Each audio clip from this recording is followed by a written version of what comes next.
My name is David Troilo. I'm at SUNY College of Optometry and I'm part of ASCO. And so we made this jointly sponsored Academy ASCO event. It's the first. The idea is to reach out to students who are interested in research and possibly a career in academic optometry, in research, or industry in research. And we really believe that this is the future of the profession. And so looking out at you guys, I know that I'm probably looking at leaders, because if you made the effort to get here, we know how important this is to you. So we have a very distinguished group of speakers who's going to talk to you about various aspects of research, careers in optometry and industry. They're all clinician scientists. They all have made great accomplishments in their careers. They're going to share with you some of their experiences in a variety of different areas. And what we'll do is we're going to have about a 10-minute presentation, 10 to 12 minutes, and then we'll probably hold questions till the end, where we'll have a kind of an open panel discussion. So let's see how it goes. And we have this great group of speakers here, and we'll be starting with Dr. Sue Cotter. And she's professor at Marshall B. Ketchum University and the Southern California College of Optometry. She's a graduate of Illinois College of Optometry, and she's best known for her work in pediatric optometry and has been an important investigator in projects, most recently the convergence insufficiency treatment trial. So, Sue, without any further ado.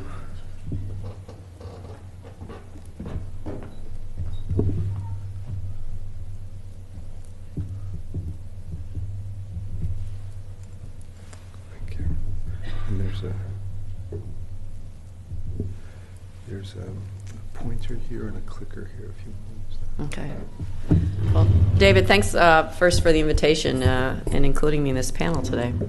So my role, or my topic, is to talk about career paths for clinician scientists in academia. And so first I wanted to give an overall definition of what an optometrist clinician scientist is, and there's varying definitions, but pretty much it boils down to that you have a Doctor of Optometry degree, and that can be alone by itself or combined with another advanced degree, and this person devotes a substantive amount of their time to research, and that research can be anywhere along the line. It could be somebody who's spending most of their time in the lab, or it could be someone who's doing more patient-oriented research. So what's the role of the clinician scientist? I hope nobody's offended by Barbie here, but when I wanted to look for a bench to bedside, and I did Google images, and this actually came up, and there really is a Barbie optometrist, so I had to use it somewhere, and I threw it in here. So the idea was I was looking for a clinician who was in the clinic examining a patient, and that's oftentimes what happens is the clinician scientist is spending some time in the clinic, and that may be where they're getting some of their ideas, and then they're able to take those ideas in terms of whatever type of research they do and do the research and then bring it back and hopefully bring it back to patient care. So what's the role of a clinician scientist? The person's a practicing clinician for whom research and discovery is at least a major commitment of their career. They likely spend some time in the clinical setting related to their research, but it doesn't have to be a major role. It could be a minor role.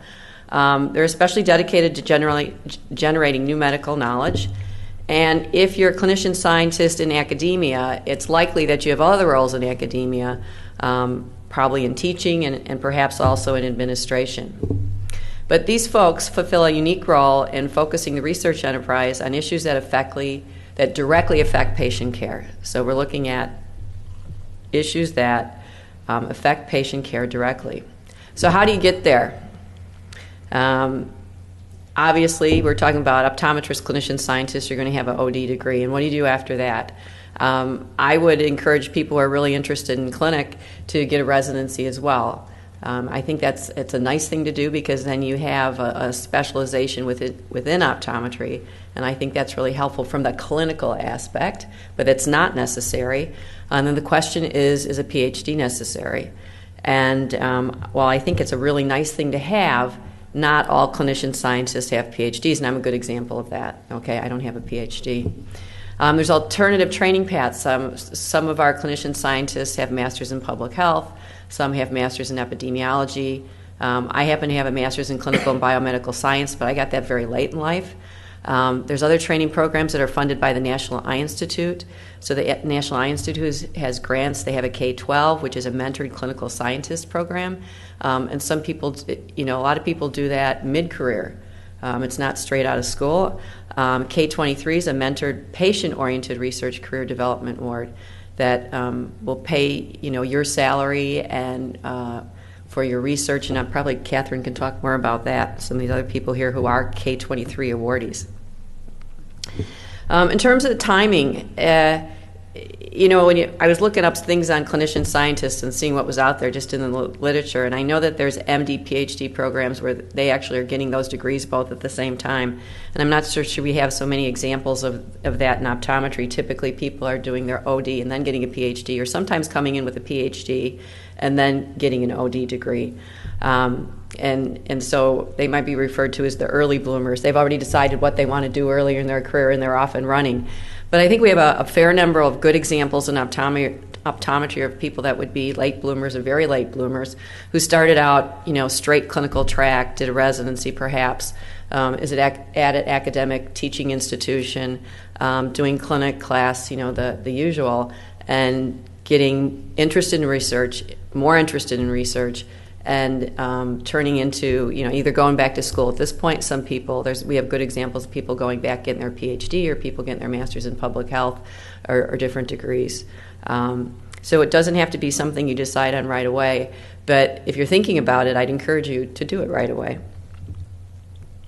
If I had to do it over again, I would, I don't know would I be a late bloomer or a late bloomer? I'm not so sure by the time I went and got my master's. But I was doing a lot of clinical research, and I just felt I needed more of a background in terms of biostatistics, epidemiology, that type of thing. But I think if I were to do it all over again, knowing where I wanted to go, I would have probably done an OD, residency, and then went into a PhD program. I'm too old now for that, so too late. So what does it take? What are the ideal characteristics for clinician scientists? And this is taken, I took this actually from a paper.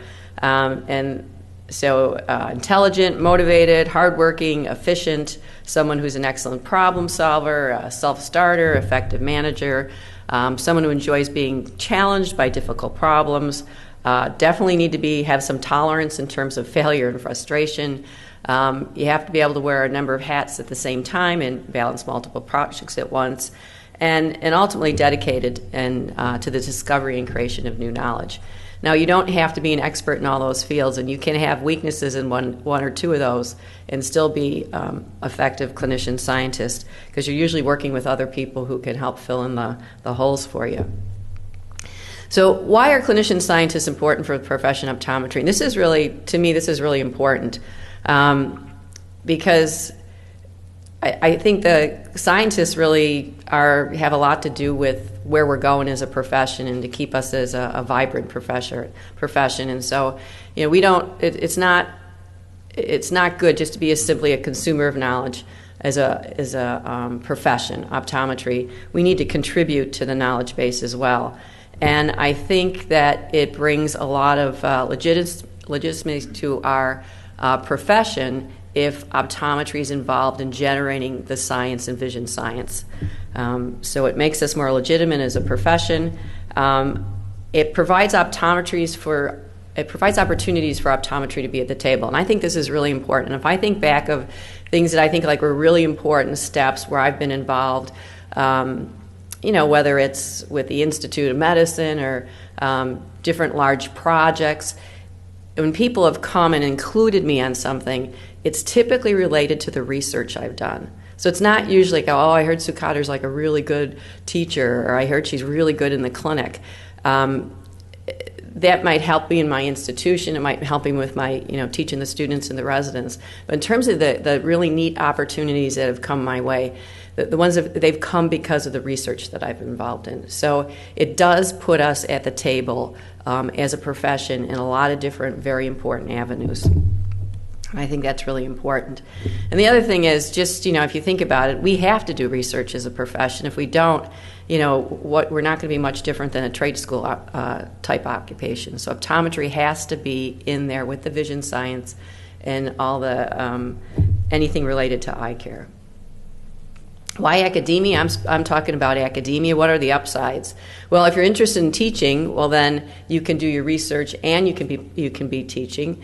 And if you're interested in clinical care, so that's why this is an ideal thing for me, because I do like teaching a lot as well as clinical research. So I do like teaching and I do like seeing patients. And so this allows me to also be in the clinic and be in the classroom with students and also to work with the residents. The other nice thing about academia as a path is you pretty much get to choose your own path and follow your own interests. And so, that might not always be the case if you have an industry type job. But pretty much you can decide what's your area of interest, what are the questions that you want to answer and which way you want to go. And if you want to change areas, you're able to do that. And so that's, I think, a very nice upside. That, in addition to the flexibility, and typically if you're at a school or college of optometry, if you're in a department, there's a lot of intellectual atmosphere because you're working with the other scientists, and so there's other people close around that are doing the same type of thing. What is an OD faculty? This is changing pace a little bit. So just in terms of an optometrist, if you're an optometrist in a academic institution. So I'm making the argument that your job's just not isolated to teaching. And so I'm talking to the wrong crowd here because you guys are all students, but if I were talking to my fellow clinicians from my school that are primarily straight clinicians, that we really have an obligation, I think, to participate and expand the body of knowledge in our area of specialization. Because we have tons of unanswered questions out there in terms of clinical signs, diagnostic tests, things that affect prognosis or diagnosis, what's the best treatment regimen, looking at different patient management schemes. So who better to answer clinical questions like that than the clinicians? It has to be the clinician that identifies the questions, and who better to go to answer them. And so that's why it's important for clinical people to be involved. What does it take? Fire in the belly, persistence. You have to have a little bit of curiosity and wonder, and passion towards learning. A fair amount of discipline and commitment. The institutional support. You want to land someplace where you're going to get good institutional support, and good mentor or mentors along the way is really helpful. But I also want to say that, and I firmly believe in this, that genius is 1% of inspiration and 99% of perspiration. And so sticking to it and a lot of hard work. You don't have to be a genius is what I'm trying to say. So perceived obstacles. So this is if I was talking to some of my fellow faculty members, they might say, well, I can't do research. I don't have a training or a PhD. Well, maybe that's why you should get it early in your career, okay? So you don't have to be worrying about that later. I don't know enough about statistics. Well, that's what you're going to get if you go to graduate school. You'll learn about statistics. I don't know how to do it. Well, that's what you're going to get in graduate school as well. So those first three really is related to the fear of failure, and that's why people either get that that training up front, or why people go back to school and get the training there. So what I want to end on here is the personal benefits. What's in it for me besides contributing to the knowledge base out there. And so I think in your area you really have an increased depth of content knowledge. It's always exciting to learn new things. I think you become a better critical thinker, a better consumer of the literature. Certainly it affects my teaching because I think I can bring more to the classroom based on my involvement in clinical research. You get the benefits of working with a team, and I'm a big believer in, five brains are better than one, and so everybody brings something to the table, and it's fun to work with a team. You get to meet interesting people you wouldn't meet otherwise, so you make a lot of career and personal connections. I am by far a better writer than I was 10 or 15 years ago because of my involvement in research. I think it gives you credibility with students and patients. It's something I can bring to the clinic. It's something I can bring to the classroom. That I'm involved in clinical research. It leads to other professional opportunities. There's the self-satisfaction, obviously, that's very important, a stimulating work environment, and the ability to improve patient care and outcomes. So that's really exciting when you see something change. People are treating patients differently because of some work that you were involved in. So that's very, very rewarding. So I'm going to start out with a call to action, and my call to action is academia needs more clinician scientists, I think now more than ever. And this is a really good opportunity for you to contribute to knowledge in your field. You can impact patient care now and in the future and discover the truth. So I think it's a great path for you to consider. Thank you.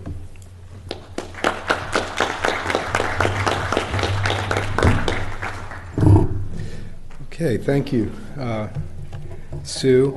And academia isn't the only path that a clinician scientist can take. Industry offers other possibilities, and our next speaker, Joe Rapone, is your title is actually head of global. It doesn't really matter. What is your title? Sorry.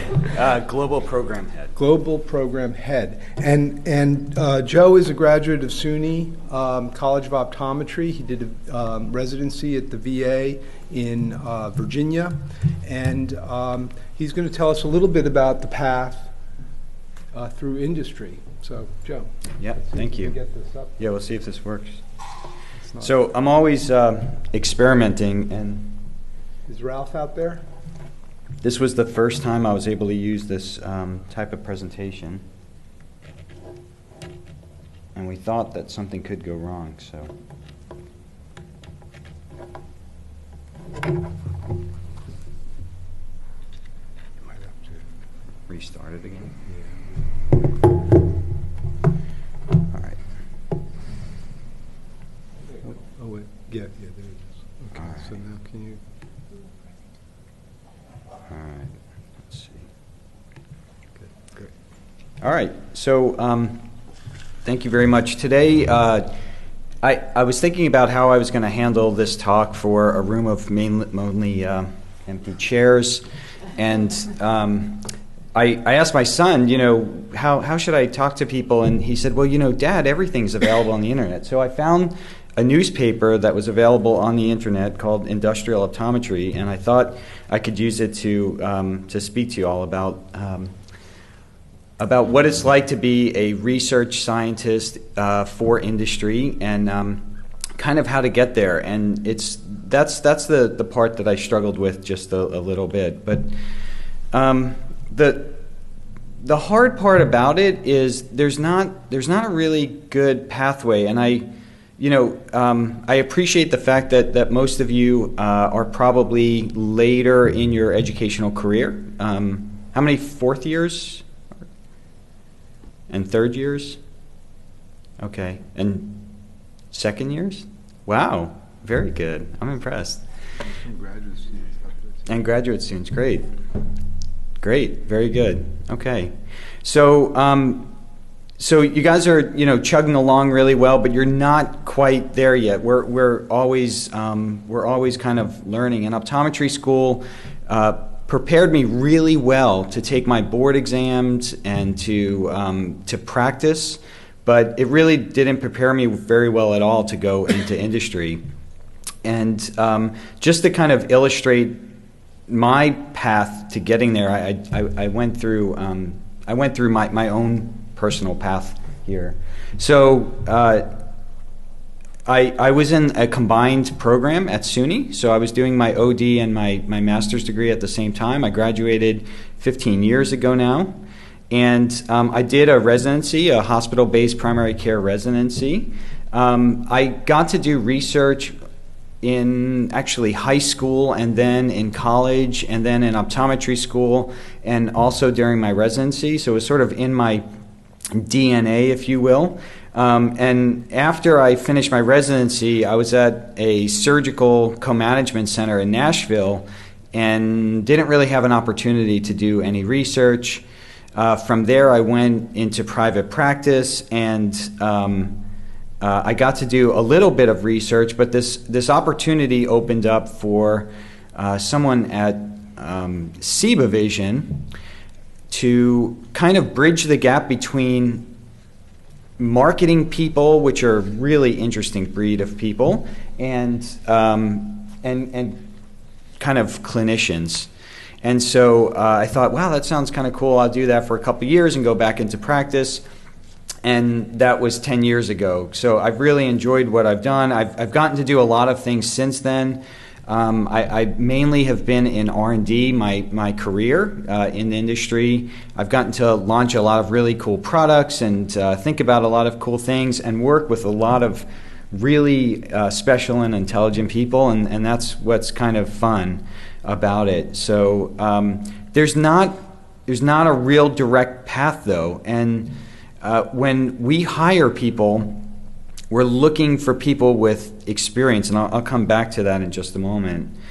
But I really think that if you love what you do, you're going to really find a way to do it. So if you have passion for what you're doing, the hard work is going to come easy, and in fact, it's not even going to feel like hard work. It's just going to be living your life and kind of going about it. So I wanted to give everyone an idea of what types of jobs are available for clinician scientists in industry. They're mainly in research and development. Clinical research is probably where you'll find more optometrists in R&D. It's mainly in clinical research. You also find optometrists in medical affairs, and that term kind of varies a lot between companies. But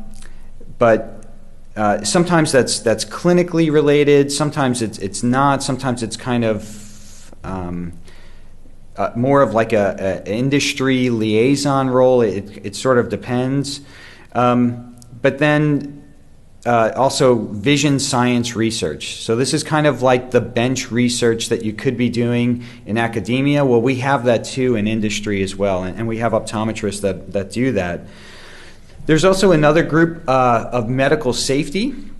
So these are scientists that are looking at current products and future products and looking for signals in the marketplace or in clinical trials to make sure that patients are being well taken care of. And we definitely have optometrists in that role. Regulatory is kind of an interesting one.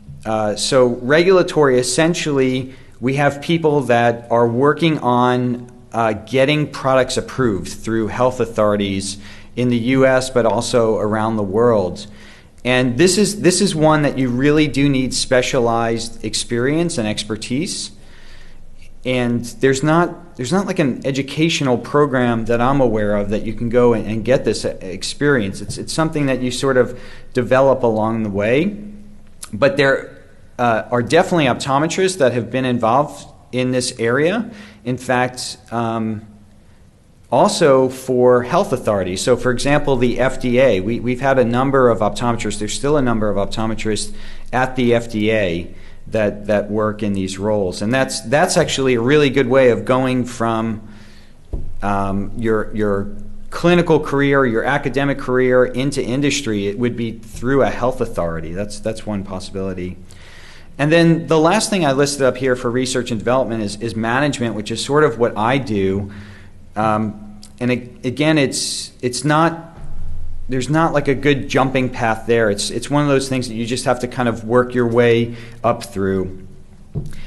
The really important part here, and I said it earlier, but I'm going to say it again, is that we're often looking for industry experience, though. So you have to kind of think about how you're going to get there. And one thing that's important, not just for industry, but anything, if I can leave you with one thought today, it's really to have a 5-year plan of what you want to do and where you want to go. And you might not get there, you might end up somewhere totally different than where you wanted to go originally. That's certainly my case. But try and think about where you want to be in 5 years, and then think about the role that you should take in order to get there. If you do that, you're definitely going to end up somewhere. Again, it might not be where you wanted to go, but you're going to be somewhere. And if you don't do that, you're going to kind of let chance and other things dictate where you're going. And don't do that. Make sure you think about and actively participate in your career. And I don't think you would be up at this time in the morning if you weren't interested in that. So very good. Okay, so just some advantages for working in industry. This was a little bit difficult to put together because some advantages seem like disadvantages to some people. So certainly there's corporate benefits, so 401ks, or sometimes you can have stock options from companies. You're not going to get wealthy working for industry, so it's not about that.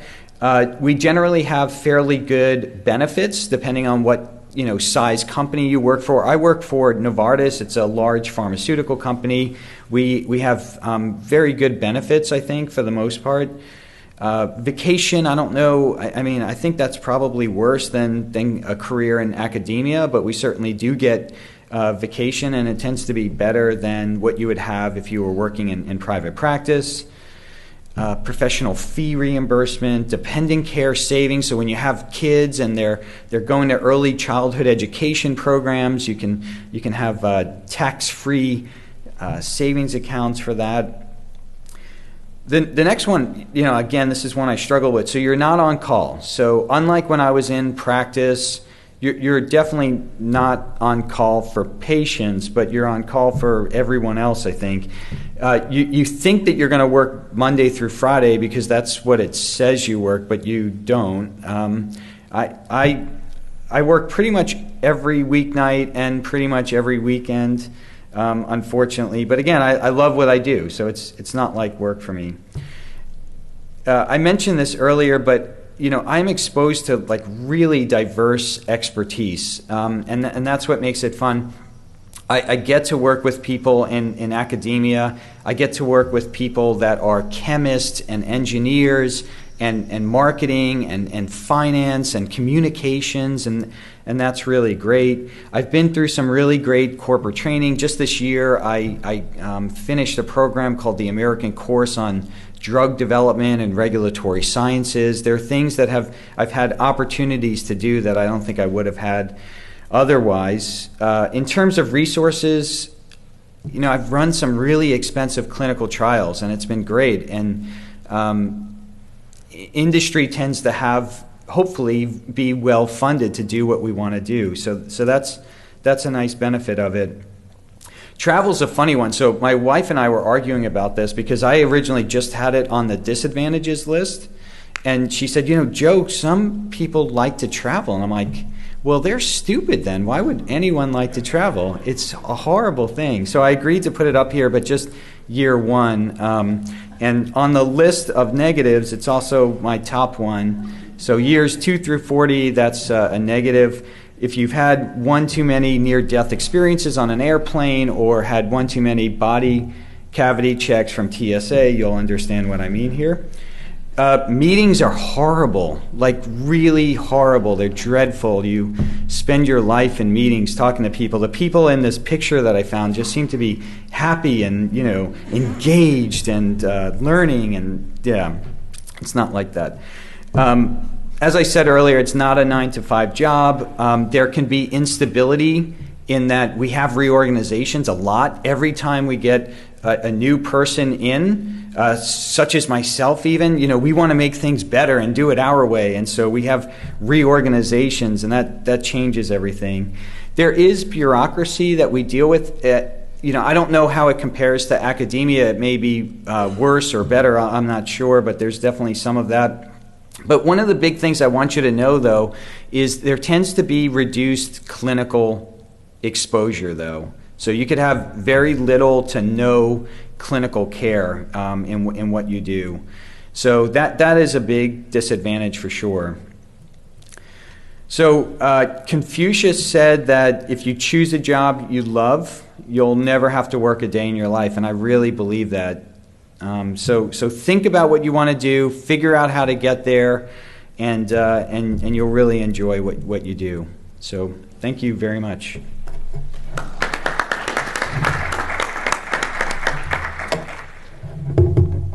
Thanks, Joe. So, two major career paths for clinician scientists. You've heard that it's never too late, but you have the distinct advantage of being relatively early in your career. And some of you may have, maybe in a graduate program at your institution. Others may be just considering it. So our next speaker has the experience. I'm going to go ahead and use the Mac. You are. Oh, now you're going to use your Yeah, Mac. yeah, don't worry. After I just did that. But it'll be ready for next time. Okay. Okay. Late breaking change. And you can see that he's very comfortable in his own skin, and he'll take over in any situation.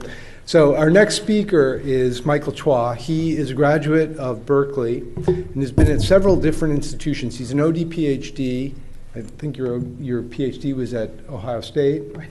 And he's now at University of Alabama, and he's the Associate Dean for Graduate Studies and Research. Is that correct? Yep.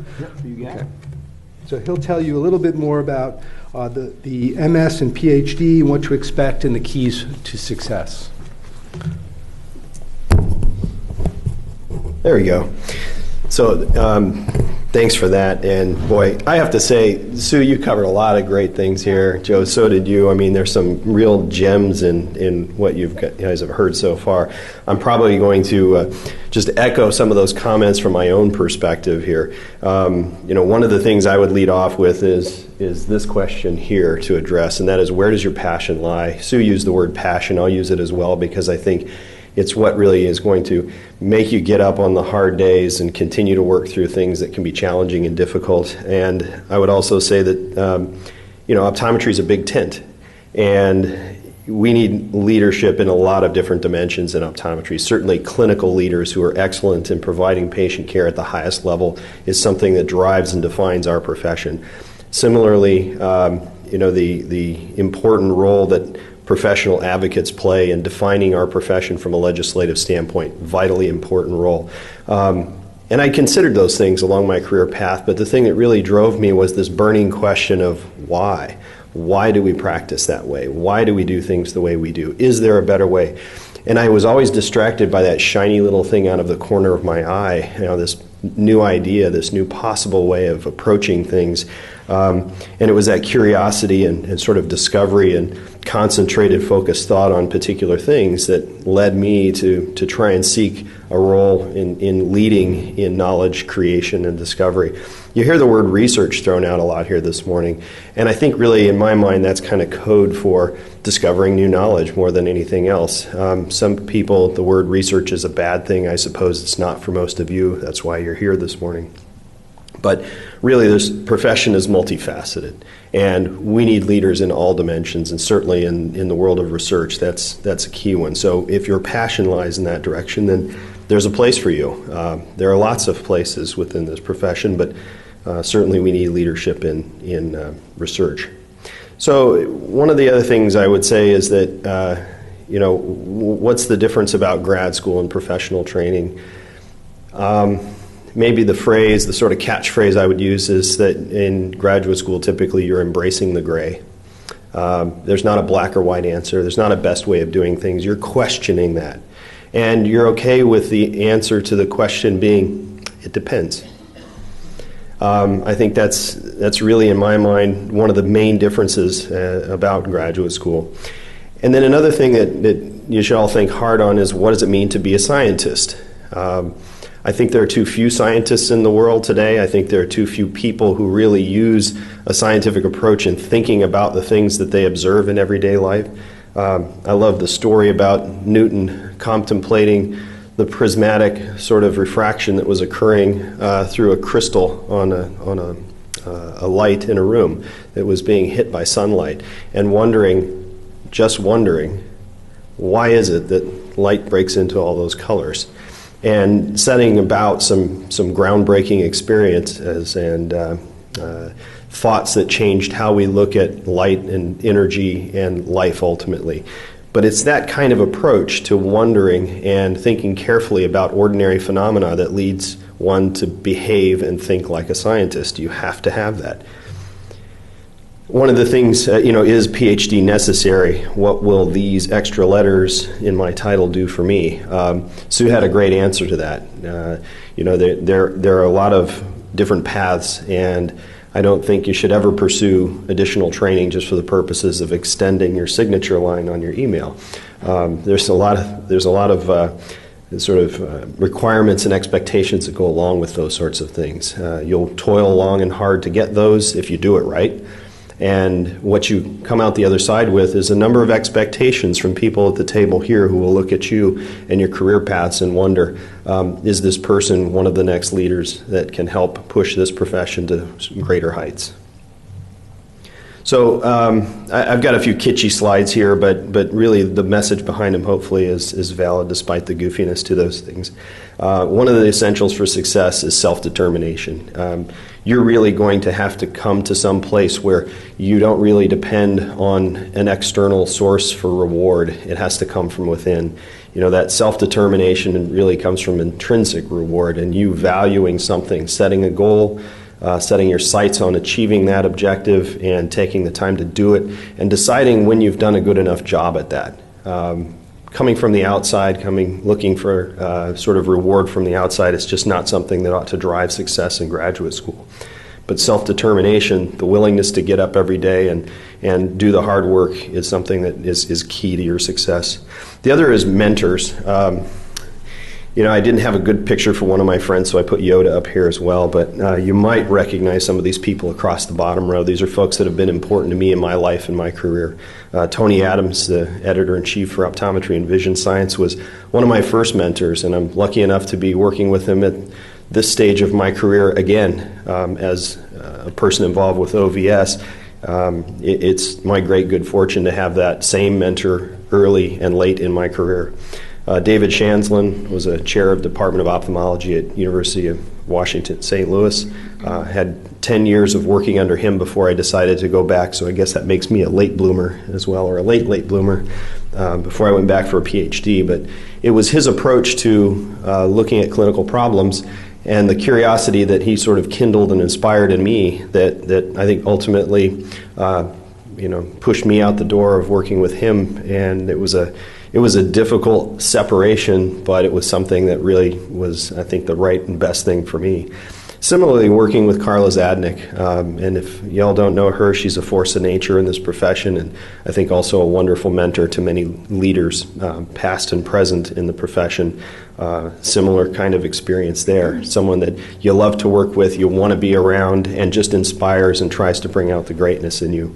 Mark Bullimore, my academic father, my PhD advisor, prior editor of OVS, someone who had a huge impact on me, and Laura Frischman does retinal neuroscience, and so very far away from my own topics of research and interest, but looked at life and research and the profession of optometry and the role of vision science in that in a way that changed the way I look at things.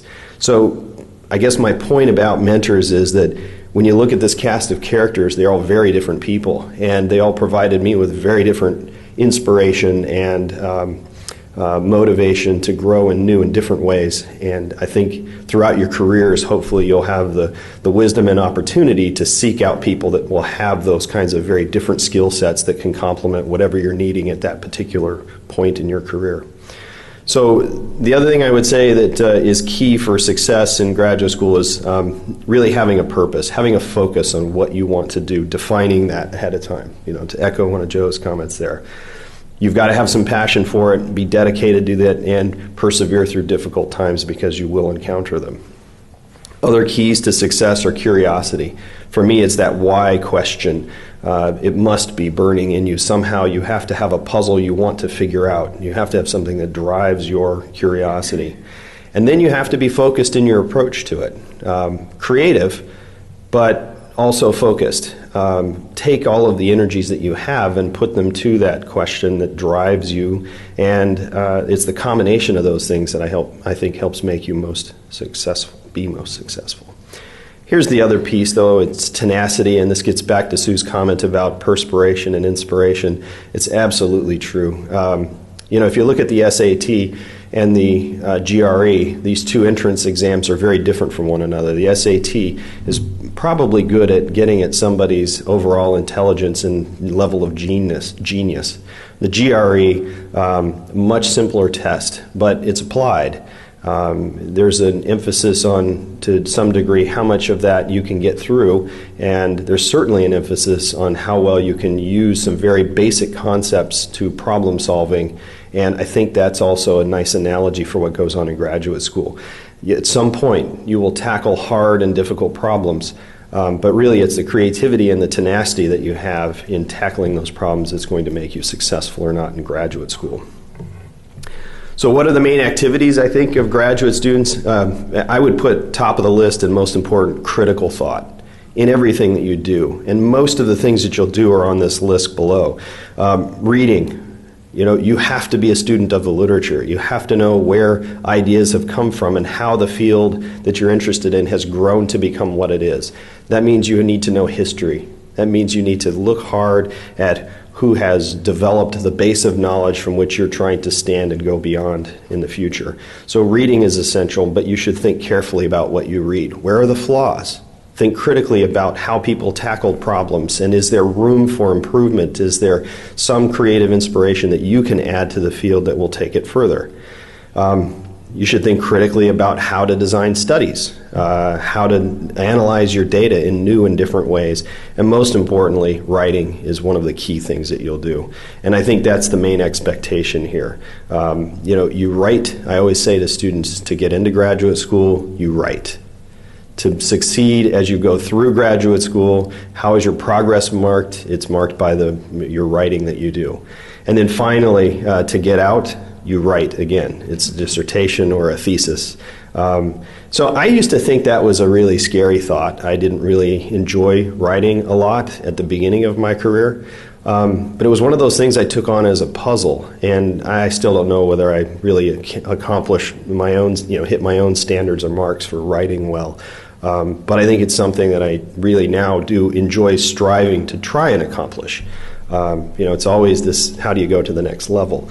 But you will do writing, and sometimes when I'm at a cocktail party and I'm really bored about talking about what I do for a living, or I'm in an audience that really doesn't want to engage in a complex scientific discussion, they'll ask me what I'll do, and I'll say I'm a writer, because it really does encompass most of what I wind up having to do over the course of my day. And I like that, and I've embraced it. So the other thing you can expect along the journey is that you're going to get some critical assessment. And that's helpful. And if it's done well and it's done right in the correct context, it's something that you can relish. Again, I'm not saying look extrinsically for reward, but you are going to have people that judge your science, that will make funding decisions based on the potential contributions of your ideas.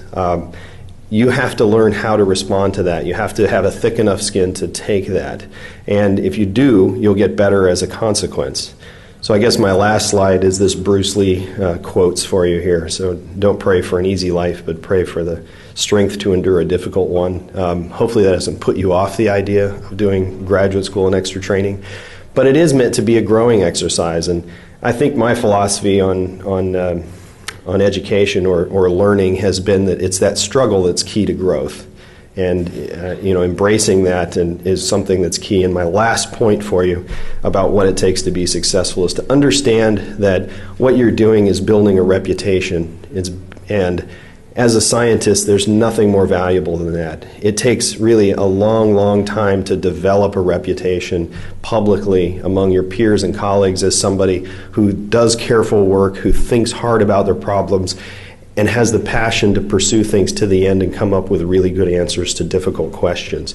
Knowledge will give you the power to do that, and really it's the character that you have and your approach to doing that is going to generate respect from your colleagues and lead ultimately to success in graduate school, success in research and academia.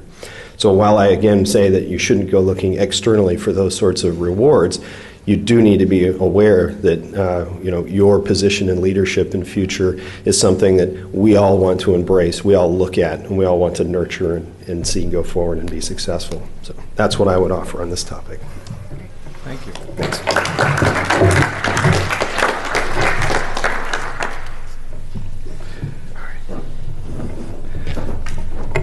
Okay, our next speaker is going to help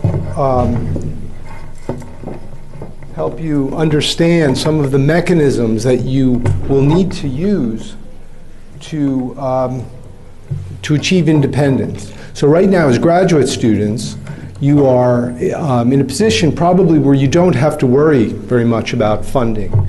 But as you move from graduate student into career, funding becomes a very important element that you'll have to consider.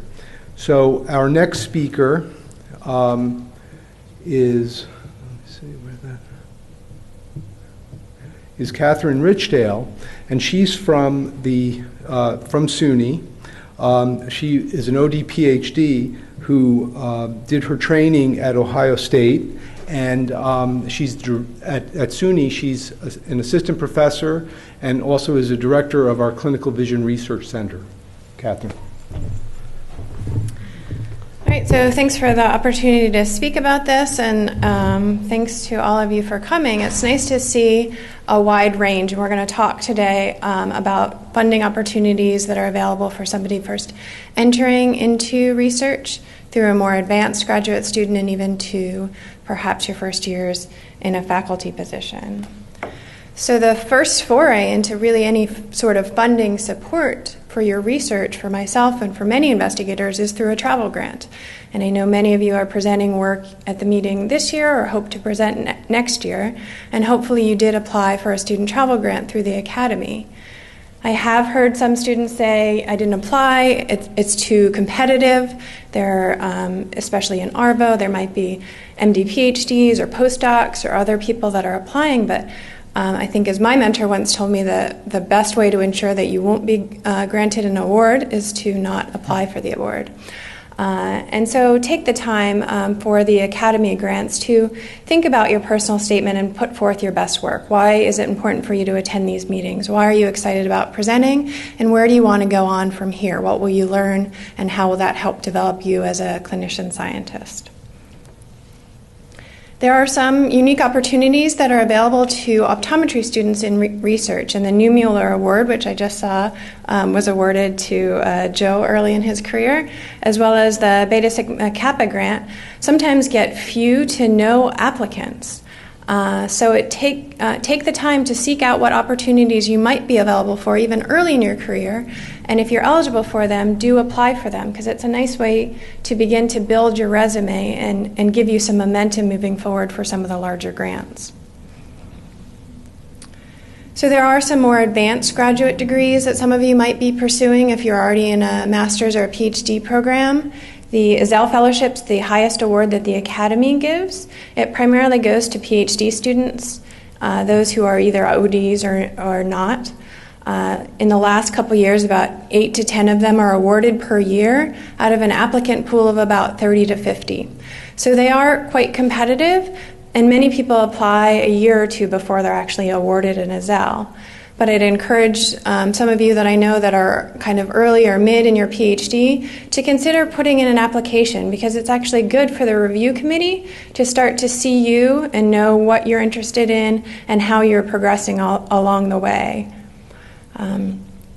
Some schools, when they have ODs in graduate programs, so you already have your optometry degree, they'll appoint you as a faculty member at the college of some sort. And so that opens up a lot of other opportunities that you can apply for. And again, since we're at Academy, just a couple examples shown here, and some, from $4,000 all the way up to $60,000 you can do some significant work with. But of course you have to look at the funding opportunities if they're globally for optometry and vision science, or if they're focused on something like glaucoma or anterior segment research.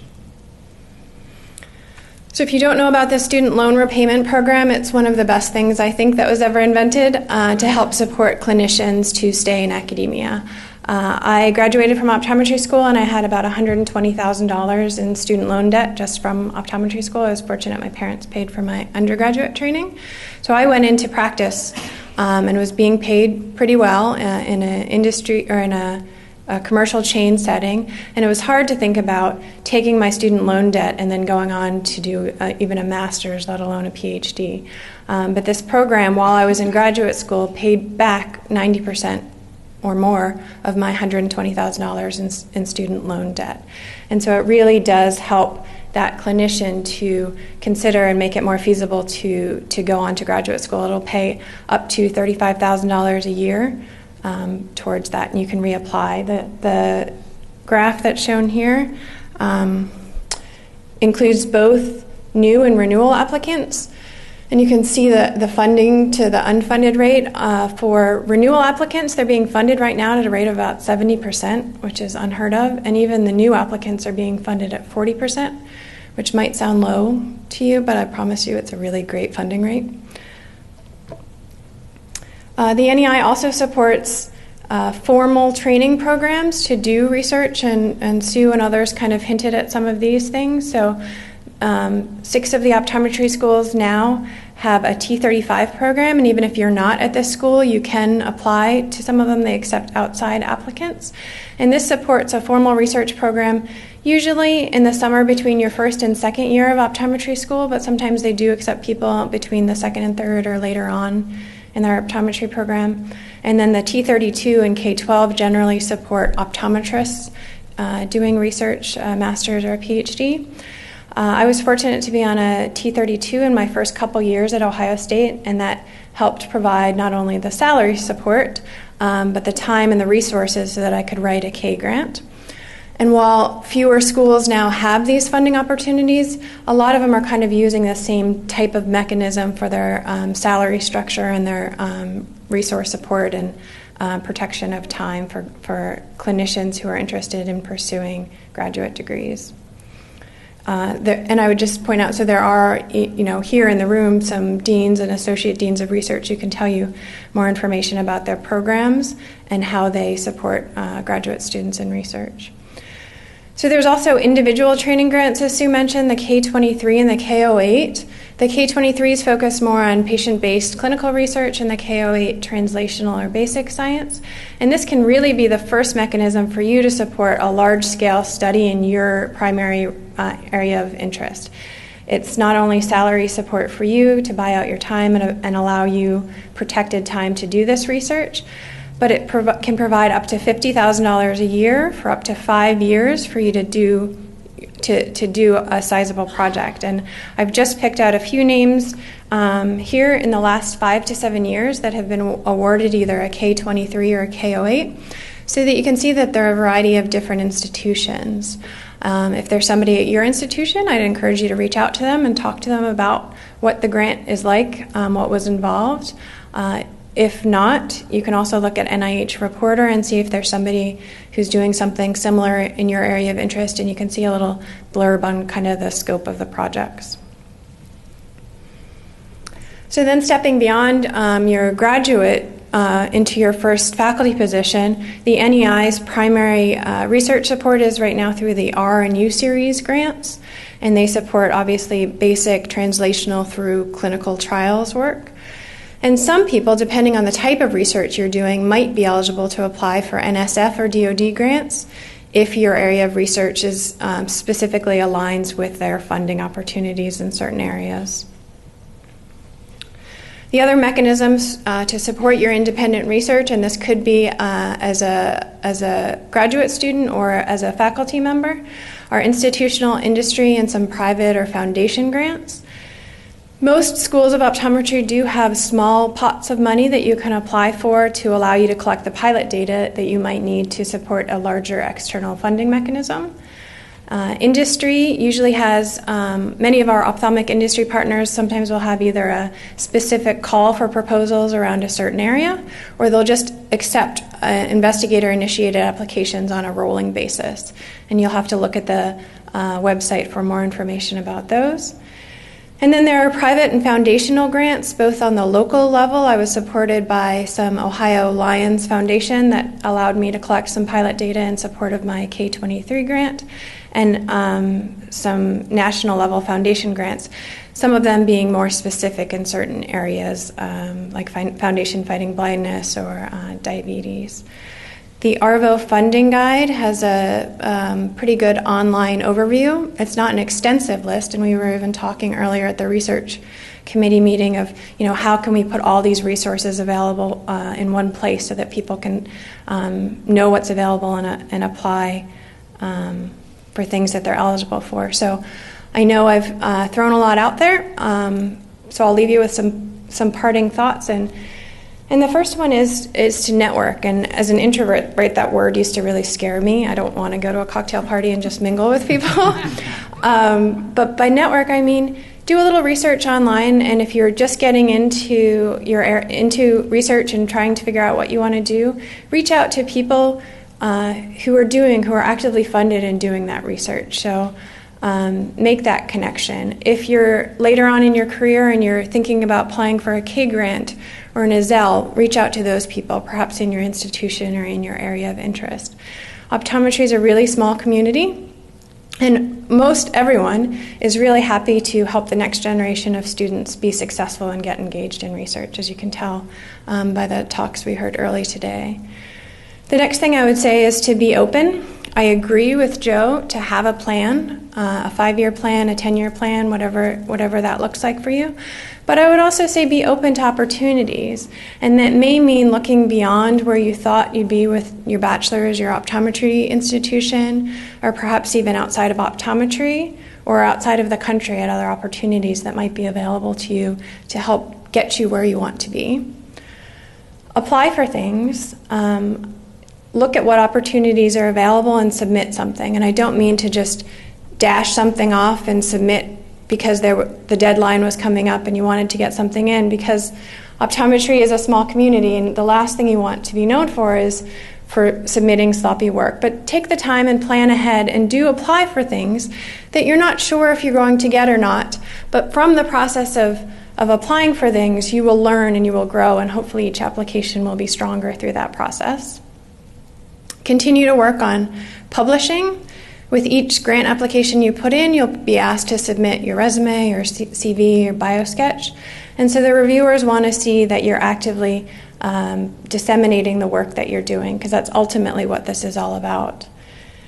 And then just keep at it. As you've heard from a number of people, research can sometimes feel a little bit like a game. There can be lots of ups and downs, but as you've heard us all say, it can also be a really fun and rewarding career if you do stick with it. So I'd be happy to give you a copy of this with the funding information on you want. I have a card up here, and you can grab that from me, and I'll email you the information as well. So thanks.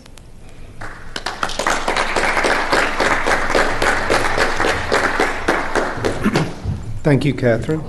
In the last part of the session, we wanted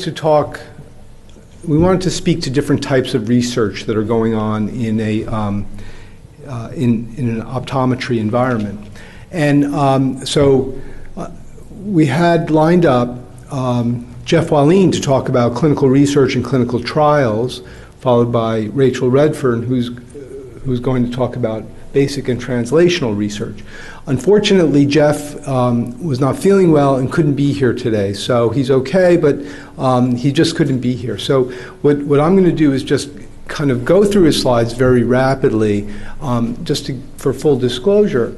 I'm not a clinician scientist. I was trained as a basic scientist, and I've done translational research.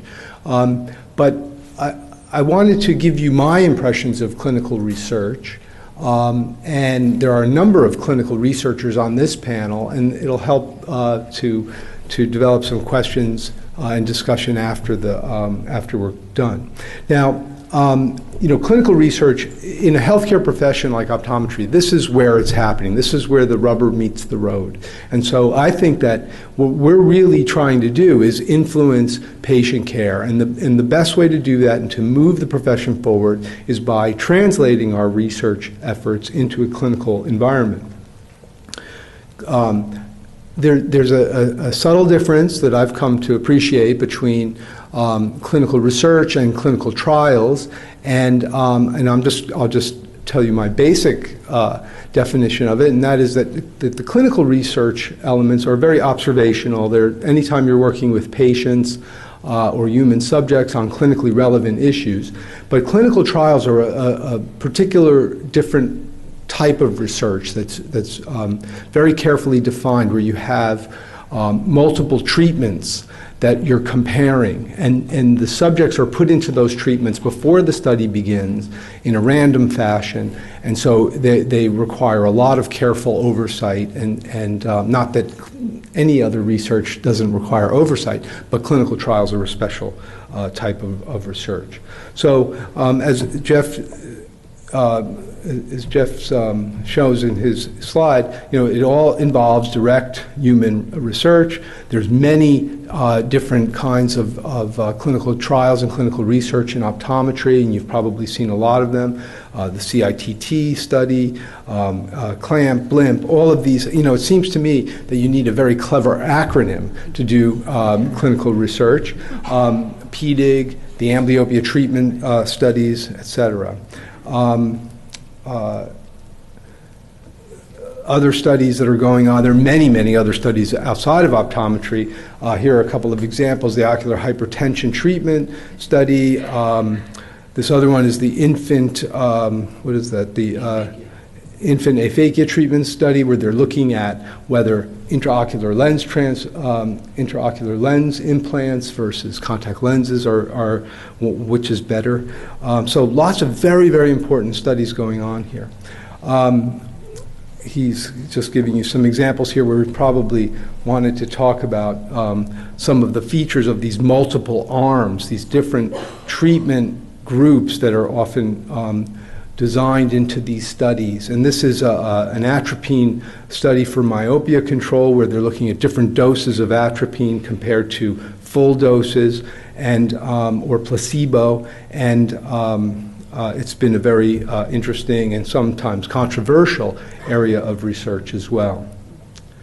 But the bottom line, I think, is that when you're translating the kinds of research that have been done in the community over the years into a clinical setting, you're looking at ways of improving or treating, improving the treatment of different conditions. And myopia, which is an area that Jeff is interested in and I'm interested in and several people on the panel are interested in, has had a lot of activity in a lot of different areas, for many, many years, but it seems to be heating up right now. And so you can see all of these different studies that have taken place in probably the last 20 years or so, and how they're looking at and giving us useful information on how different kinds of treatments can be effective in treating myopia and reducing progression rates. It's a whole nother question then how you can get this information into actual patient care by clinicians in practice. And I've heard a couple of interesting talks at the Academy this year about just that. And there was one gave an interesting bit of information that it takes about 17 years, apparently, on average, to shift treatment strategies significantly. So it's a long, hard slog, and being part of the research community is how you can help move that along faster. So why conduct it? Well, it's putting your results into practice. It directly affects the patients. It improves the patient's comfort and outcome. You will become an expert in your particular area, and according to Jeff, travel is a benefit. There are frustrations, however, with clinical research, and I've seen this. Firstly, your subjects are free-ranging humans, and it's difficult to control them. It's not like working with animal subjects where you can go into the animal facility and take them out and do what you have to do and put them back, and they're there the next day. So that really complicates things. And that's why there's a whole infrastructure around this kind of research that has to be in place to do it effectively. Some people consider it simple. I would never say that. I think that it's one of the hardest kind of research that is done out there. It requires very careful design. You have to think it through from start to finish before you even start.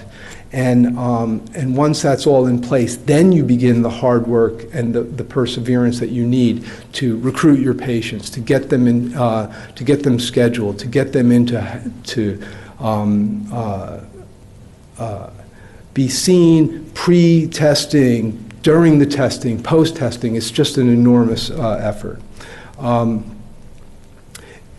It will tell you if something works. It might not be as good as some kinds of research designs as telling you why it works or how it works. So, but that's, that's why it's important that we are doing all the different kinds of research in optometry, the basic, translational, and clinical.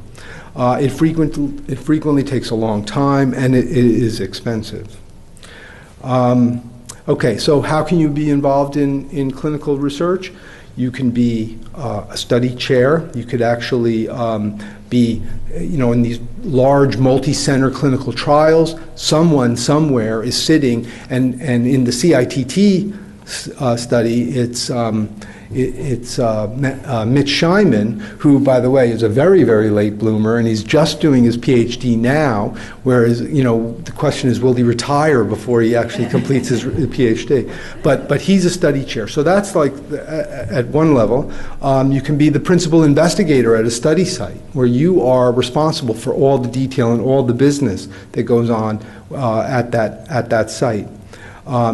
We have epidemiologists and biostatisticians involved with clinical research. You could be involved as a masked examiner or an unmasked examiner. We employ study coordinators and data coordinators, which are helping to keep all the reams of data and all the important scheduling information straight. So conclusion is clinical research is very rewarding, and I think it's probably one of the most important things that we can do in a healthcare profession. It's necessary to move the profession for all the reasons that you've heard from all the different people. And this last statement, that theory only goes so far, well, we can talk about that a lot. I think that that's a loaded statement, but thank you very much. And I appreciate that you cut me some latitude on this, but I did want to make sure that we did cover it as well.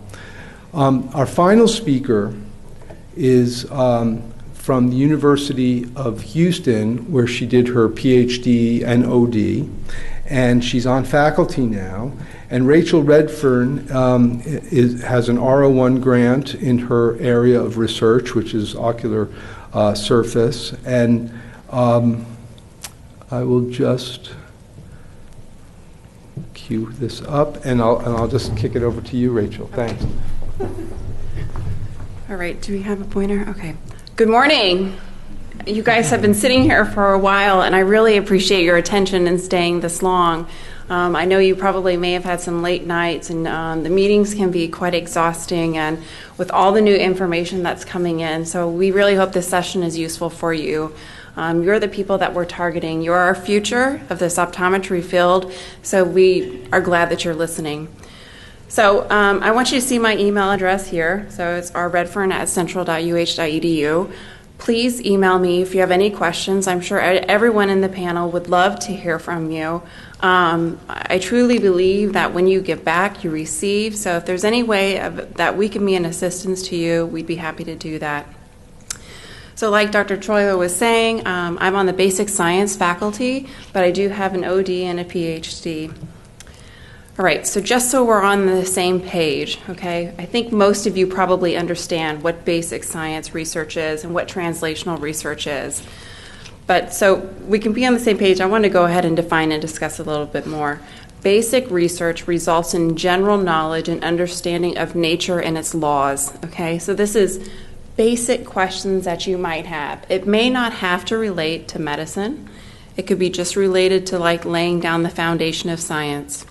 Typically, it's highly supported by NSF, or the National Science Foundation.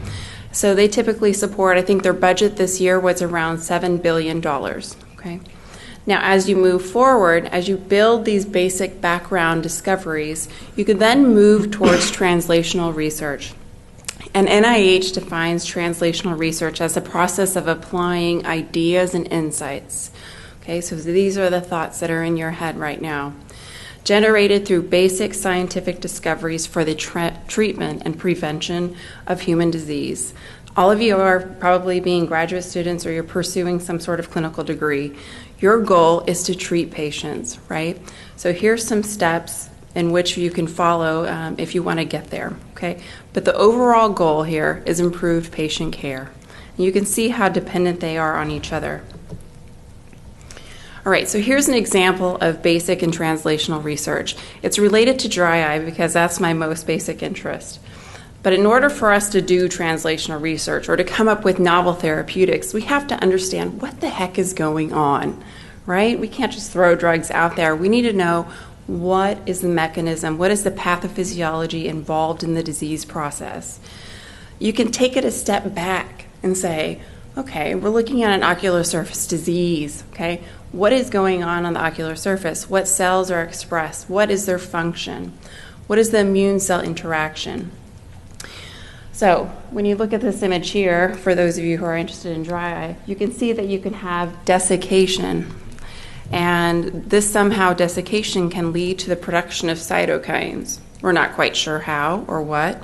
That can then activate immune cells that then bring themselves back to the ocular surface. So we have to understand those mechanisms in place before we can think about treatment options. Restasis has come along to where it can block these T cells from coming to the ocular surface. There's now new novel therapeutics, lifitegrast, which is based on preventing immune cells from migrating, so they're no longer able to traffic to the ocular surface. So the goal here is, how can we improve your patient's life? So is this for you, right? You're here, you've heard all our speakers talk about this, but in my mind, I started to ask myself these questions on why do I want to put myself through this, right? So do you find yourself searching for solutions that have eluded others, where you're just like, okay, well, I guess I accept this, but no, I don't accept this. What is it? Why? Why is things happening? Do you have an inquisitive or analytical mind and a hunger for knowledge? So can you analyze things and think back, that doesn't make sense, okay? Can you challenge existing ideas? Are you determined, and I'll go ahead and add ethical enough to accept failure more often than not? Because I have been slapped around in this profession, but you know what? It's all been good, and it's all pushed me and propelled me forward.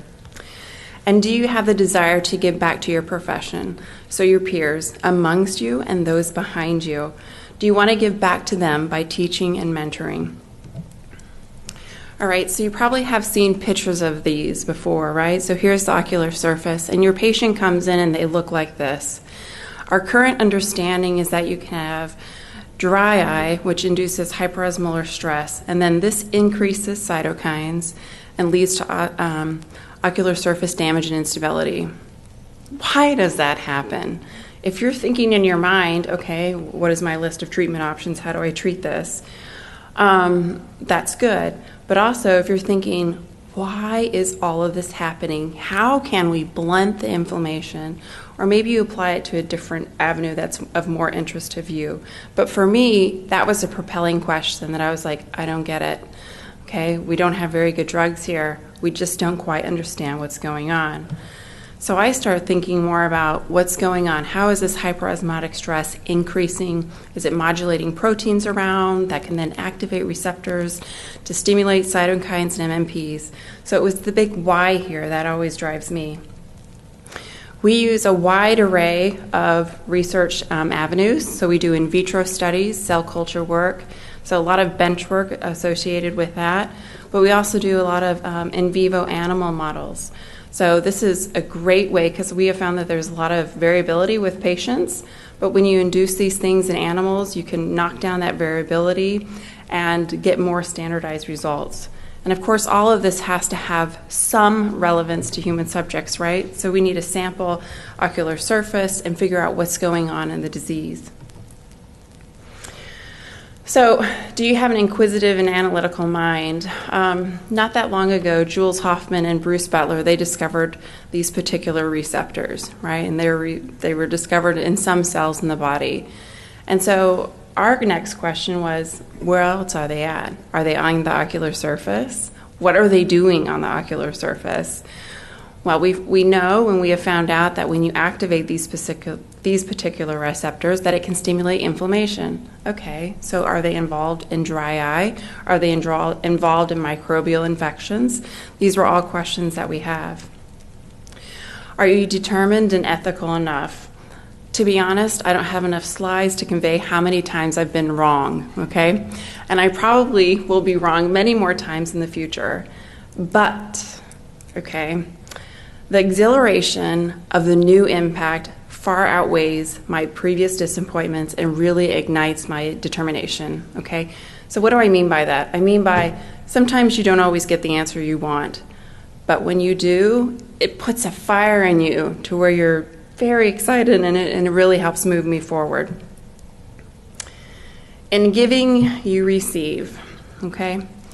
I have found that when I teach and when I mentor, it keeps me on my toes. You guys are bright. You guys are very smart. So giving to you what I know always puts a question in my mind. What else do I know, right? What else do I need to know to make sure that I can give the appropriate and accurate information? So again, each time you teach, it's an opportunity to reflect on what you don't know. Lastly, you won't make it alone, right? So you have colleagues around you, you have classmates. Share your knowledge generously. And I have found that students, you guys are, again, very bright, that you always end up teaching me something, okay? So a little bit of my background. I'm not in the lab 24/7. I don't spend all my time there. Like David was saying, I went to the U of HCO. I was married at the same time, so I went through the clinical program with a spouse. Following the completion of my OD, I sought and determined various funding mechanisms. And the reason why I put this slide up here is because I want you to live life with intention, okay? If there's something that you want, write your list of goals and go for it. Okay, you can't get there, you won't achieve your goals if you don't make them, all right? So I knew that I needed to get funding. First thing I had to do was seek out the Arvo Alcon Clinician Scientist Award. Thank you, Joe. Loan repayment grant is amazing. Once you're an optometry student, you get your loans paid back, like Catherine was mentioning. The Iselle Fellowship is a wonderful fellowship to have to propel yourself forward. And again, the Career Development Grant, or the KO8. So imagine you've completed your OD, and then you've decided, I'm going to go back and get my PhD. They will pay you a faculty salary to get your PhD, and you get your loans paid back, okay?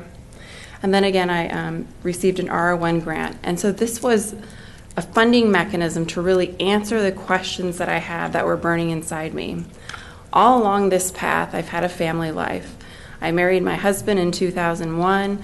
We had my son in 2008. This is when I received my PhD, and here's my son here with my daughter Emily. So if I can convey one point to you, it would be to live your life with intention. Think about what you want and write it down and go for it. Sometimes it can be really hard balancing it all, right? As a mother, wife, and self, this can definitely tip in one direction at many times, as well as the professional life can tip me in the other. But overall, I think we go back and forth a little bit. So I would recommend to you to not forget about yourself, prioritize, and enjoy each moment, each hug, giggle, each success that you have. Prioritize your time. Don't waste it on non-fruitful things. Seek support and assistance. I can't tell you how much this has been hard for me to do, but ultimately beneficial. And I think these last points are really important. The first one being to find a good mentor, all right? It may not be the first person you land with, okay? You may find someone, oh, this is really not going well. Find another. It's okay, all right? And work with an excellent team and support them well, okay? Building each other up will build you up. Delegate your tasks, keep your calendar tightly controlled. And this last point I think is really important. Routinely reflect on your progress, okay? So I say write your goals and go for it. But what I mean by that is write your goals. 3 months later, pull them out. Am I getting there? Am I making any headway? Do I want to change my goals and what I want to do? I'm going to leave you with this last picture, and this is a picture of the park behind my house, okay? This is a quote by Robert Frost. Two roads diverge in the world, and the road. And I took the one less traveled that has made all the difference. And I think as a clinician scientist, you're in a prime position to understand disease pathophysiology. You're also in that position in which you can treat these patients in the clinic. We need you, okay? NIH, NEI, we want to support people like you, okay? Take the path, if you feel it's right for you, that is less traveled.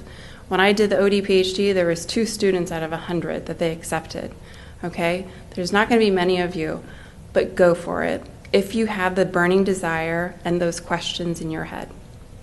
That's it.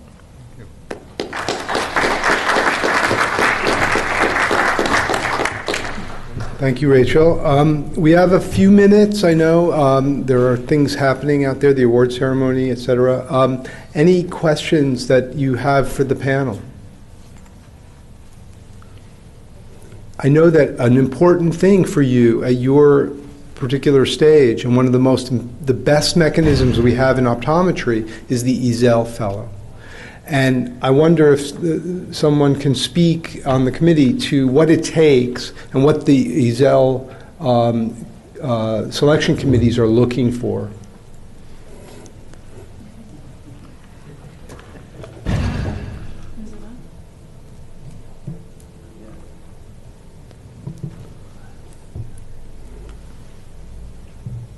While we're having some discussion, please, if you get an opportunity to write down this this link, I'd love to see some survey information about today's session and give us some feedback on what you think of this session. Thanks. How about I come up? Yeah, come on up. Or just speak loudly. So I have the pleasure of serving on the Academy's Research Committee, which reviews student travel grants for Academy and ARVO and the Iselle Fellowship. And like I said, I don't think we even get enough applicants. I think if you're in a master's or PhD program, you should be applying. And the criteria are pretty clear, but it is a merit-based award. And we're looking for people who are engaged in doing clinical research in optometry, are publishing, are making progress along the way, and have a goal and an intention of staying in research, either in academia or in industry, and staying involved with the academy. So the important component, one of the really important components, is your statement about yourself and what you're going to do. And my recommendation would be to have people read anything you submit. So not only your mentor, which they should definitely be reading anything you submit, but even other people who perhaps aren't familiar with your work, to have them give you a critique. And the more input you can get, I think you'll get a stronger application. And then don't expect, as I said, apply early and often. Don't expect necessarily to get awarded the first time that you do it, but stick with it. And we were joking the other day at the meeting. It is $8,000 to you, so I bought a car, which you're allowed to do, because you're in graduate school. But so it's $8,000 to you, and then there's $750 travel grants to attend each Academy or ARVO, or you can apply it to your research or whatever you'd like. Baby food.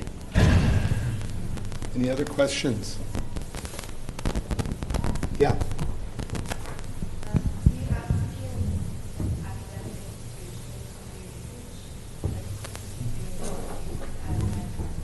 Did you all hear that? Do you need to be in an academic institution to do research? I'm going to rove the floor and pass the mic if quiet people want to ask questions. Did I capture your question? Okay. Yeah.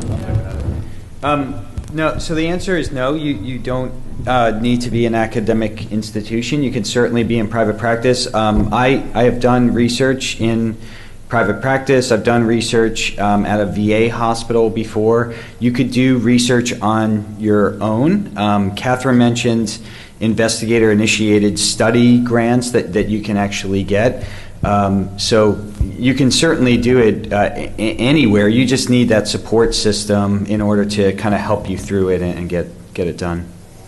And I think that's one of the challenges, is that if you're going to do it and it's going to involve people and time and money, you'd like to make sure that it has the rigor needed to do good work. And I think that's one of the challenges in private practice, but certainly there are a number of people that are looking specifically for those environments. You know, the ones that are closer to what everybody encounters on a daily basis. That relevant research context is something that's really important. So you don't always have to be in an academic institution to pull that off. In fact, sometimes it's preferred that you're not. Question? What's the best way for a new graduate to get involved in clinical research? I know there were those aside with potential roles, but can you do it part-time, and how do you kind of get into that field? While they're thinking about an answer, I'll say T35s and T32s are a great way to dip your toe in the pond. Have a project. Have an idea. If you're a student, find a mentor and talk with them about your interest. You will find those sort of opportunities just bloom and blossom in places you never would have expected. So self-identify might be one of, and when you do a little project like that, you know, that's a risk factor for doing more in my mind. So that's a good thing. That's exactly how you want to get started. So are you in practice or in academia? What Or environment? neither? What environment? I'm a student in fourth year. So your question was, as a recent graduate? I don't understand the question again. Like for students who are graduating soon, like how do you get into like a clinical trial environment? Residency. Residency? We actually have several clinicians who are on our staff at the optometry school, and so they work part-time in the clinic, and then they spend part of their time doing research, and they have about 50% of their time, which qualifies them for the loan repayment grant. So then you can get those loans repaid. So if you're in an academic environment, you could split your time potentially if you have a good advisor and a good mentor with a project that can fund you by doing it, you know, working in the clinic and then spending the rest of your time doing some clinical studies. So if you're in academics, you could check around with the various mentors and see what they have going on if they need a clinician to help with their projects. Yeah, certainly as an adjunct examiner, you know, a person who's contributing to, you know, the examination of the patients in a clinical study, oftentimes those, you know, all hands on deck are sort of helpful in that context. I mean, in academia, it's fairly easy because there's usually things going on, and like Michael said, you know, it takes a lot of people. Like if you're doing a clinical trial, it takes a lot of people to pull that off. And so it's just not the PI. You've got masked examiners, you've got unmasked examiners. You might have special testers. And so in an academic institution, people are usually looking. Now, if you were to go into practice, it really depends on your area of expertise. And you know, I'm into pediatrics, so if you're a pediatric person, there's a pediatric eye disease investigator group, and you can become an investigator as a private practitioner. And about 2/3 of our investigators are in private practice. And that's pediatric ophthalmology and optometry. And so I don't know so much about other areas, but there are opportunities out there to do that. I have another question. Okay, thank you. Saying this about what to do after school. I want to sort of talk about what I have in mind to sort of do after school, and try and see if I'll sort of get an advice from the presenters. I'm an OD. I did my OD in Ghana, and currently I'm a second-year PhD student at Indiana University School of Optometry. My research interest is actually in diabetic retinopathy and diabetic macular edema.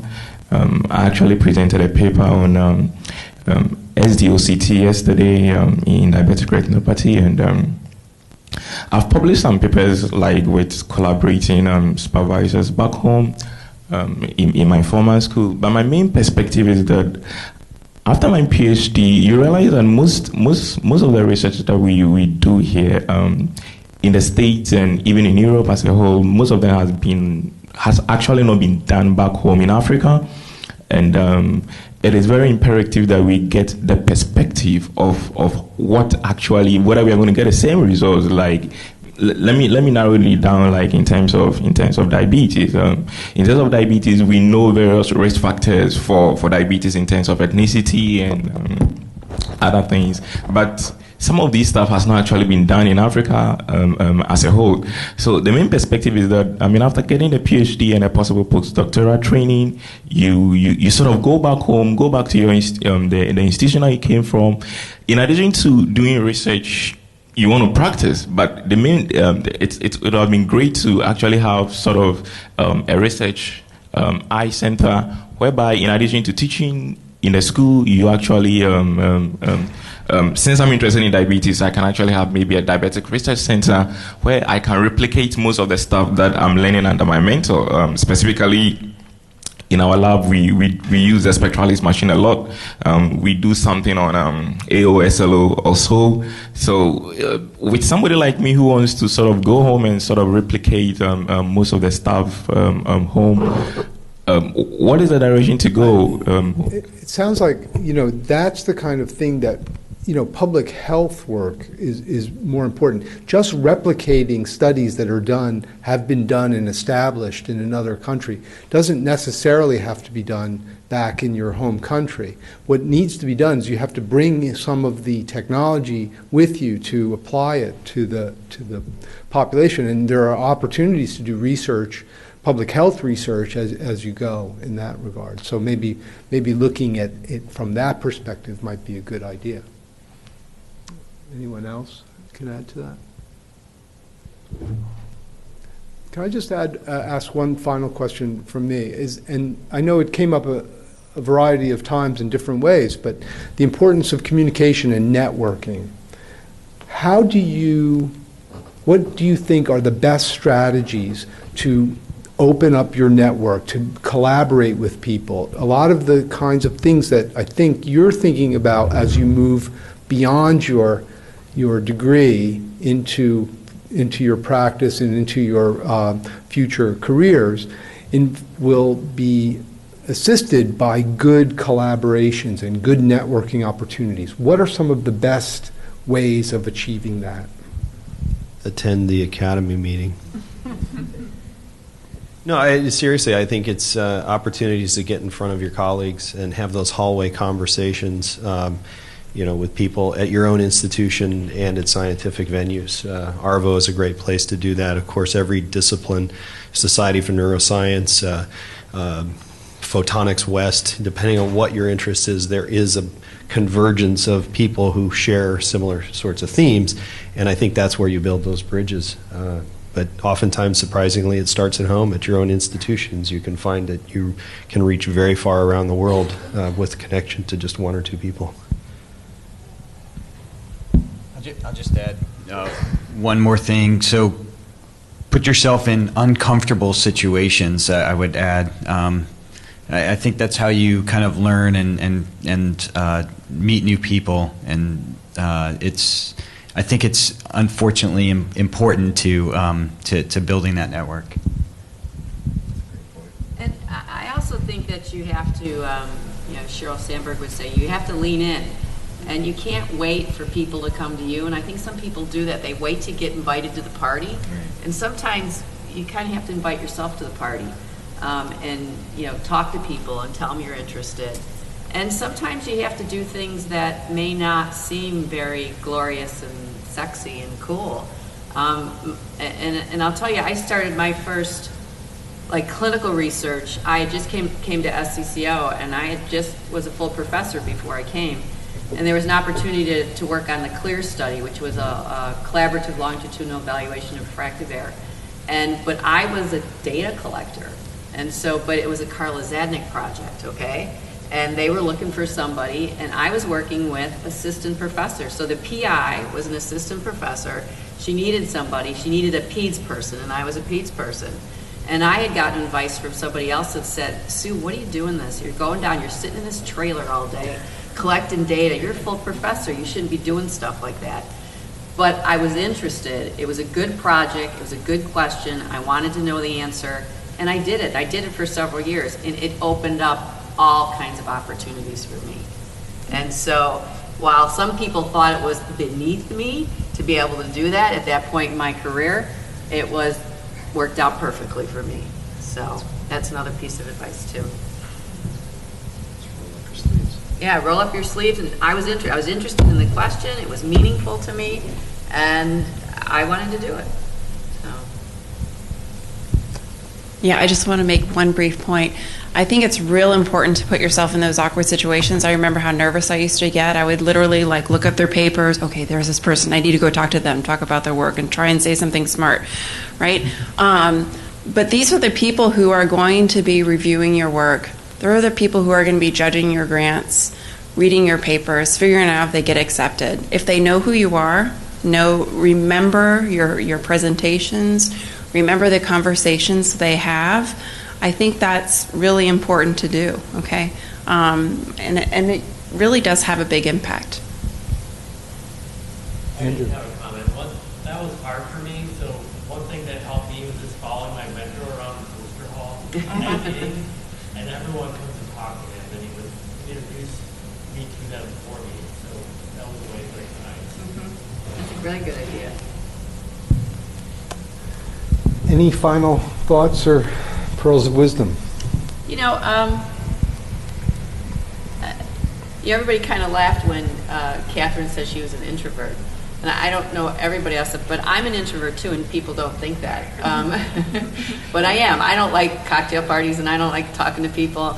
But I do like teaching, and I do like clinical science and clinical research. And the reason I'm saying that is some of you might think, I couldn't do that. That I'm not that type of person. Well, you can do that, I think, if you're passionate about what you're doing and you do what you love. So you don't have to be an extrovert to do things like this. And what Joe said is put yourself in uncomfortable situations. I mean, that was really perfect, because I find that's when, so every time I do a presentation, it's an uncomfortable situation for me.